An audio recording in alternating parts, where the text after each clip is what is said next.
தேவனே, இன்று என்னை உருமாற்றும். ஆகஸ்ட் மாதம் 3ஆம் தேதி. தேவனுடைய சித்தம் நம் போஜனம். யோவான் 4:34. இயேசு அவர்களை நோக்கி, நான் என்னை அனுப்பினவருடைய சித்தத்தின்படி செய்து அவருடைய கிரியையை முடிப்பதே என்னுடைய போஜனமாய் இருக்கிறது.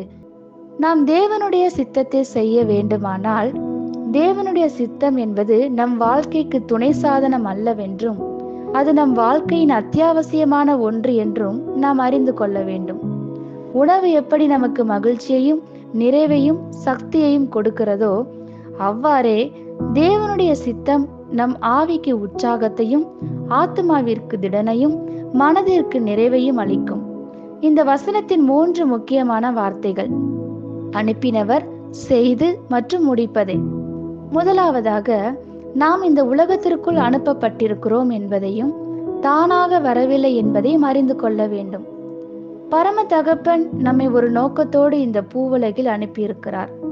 அந்த சித்தத்தை நிறைவேற்றி அவர் சித்தத்தை செய்து முடிப்பதே இவ்வுலகில் நம் வாழ்வின் நோக்கமாக இருக்க வேண்டும்.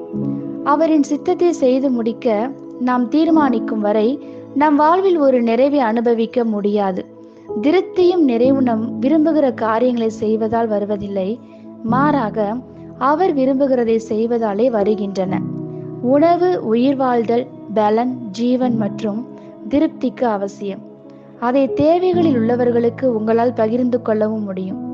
சரியான காரியங்களை செய்யும் போது நமக்கு மகிழ்ச்சி பொங்கி வழியும் அனுபவமும் ஆசிர்வாதமும் உண்டாகும். இதைத்தான் இயேசு கிறிஸ்துவின் வாழ்க்கையில் நாம் காண்கிறோம். அவரின் ஊழியம் இந்த உலகில் முடிவு பெறும் முன்னரே அவர் தேவ சித்தத்தை தன் வாழ்க்கையில் செய்து நிறைவேற்றியதை அறிந்திருந்தார். சிலுவையில் எல்லாம் முடிந்தது என்று இறுதியில் வெற்றி குரல் முழங்கினார். தேவ சித்தத்தை செய்வதை காட்டிலும் இவ்வுலகில் சிறப்பான காரியம் வேறெதுவும் இல்லை. தேவனுடைய சித்தம் உங்கள் அப்பமாக மாறும்போது நீங்கள் ஜீவனையும் பராமரிப்பையும் திறனையும் நிறைவையும் பெற்று மற்றவர்களுக்கு ஆசீர்வாதமாக மாறுவீர்கள். ஆமேன். இந்த வார்த்தைகளினால் நீங்கள் ஆசீர்வதிக்கப்பட்டீர்கள் என்று நாங்கள் நம்புகிறோம்.